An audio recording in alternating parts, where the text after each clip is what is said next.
শিকল বেরি দিলেই কি আর কাউরে বান্দা রাখা যায়?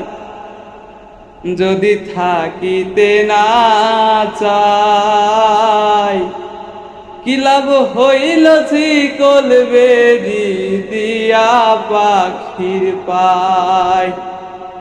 আমার মন ভোলা পাখিরে, আমার প্রাণ ভোলা পাখি,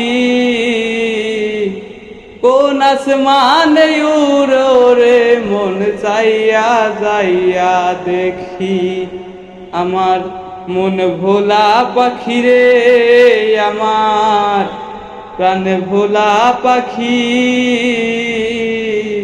কোন আসমানে উড়ো রে মন চাইয়া চাইয়া দেখি।